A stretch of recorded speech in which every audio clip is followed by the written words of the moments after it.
ফিলিস্তিন রাষ্ট্রকে স্বীকৃতি দেওয়ার বিষয়ে এবার নিজেদের অবস্থান পরিষ্কার করল যুক্তরাষ্ট্র। মার্কিন ভাইস প্রেসিডেন্ট জেডি ভান্স স্পষ্ট করে বলেছেন, ফিলিস্তিনকে স্বীকৃতি দেওয়ার কোনো পরিকল্পনা তাদের নেই। শুক্রবার যুক্তরাজ্যের পররাষ্ট্রমন্ত্রী ডেভিড ল্যামির সঙ্গে বৈঠকের আগে তিনি মন্তব্য করেন। প্রতিবেদনে বলা হয়, লন্ডনের দক্ষিণে অবস্থিত যুক্তরাজ্যের পররাষ্ট্রমন্ত্রীর সরকারি বাসভবন সেভেনিংয়ে দুই নেতা ইসরায়েল হামাস সংঘাত, রাশিয়ার ইউক্রেন আগ্রাসন এবং বৈশ্বিক অর্থনৈতিক ইস্যু নিয়ে আলোচনা করেন। এছাড়া ব্রিটিশ ইস্পাত ও অ্যালুমিনিয়াম যুক্তরাষ্ট্রে রপ্তানির শর্ত এবং গত জুনে ঘোষিত বৃহত্তর বাণিজ্য চুক্তির খসড়া চূড়ান্ত নিয়েও আলোচনা হয়েছে।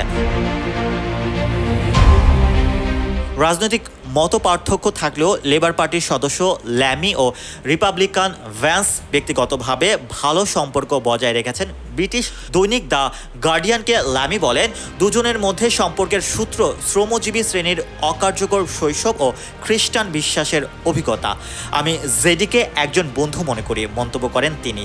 চলতি বছরের শুরুতে ওয়াশিংটনে ভ্যান্সের বাড়িতে এক ক্যাথলিক সমাবেশে ল্যামি অংশ নেন। পরে গত মে মাসে রোমে পপ লিও চতুর্দশের অভিষেক অনুষ্ঠানে তাদের আবার দেখা হয়। Mohammad Rasel, news 21 international desk.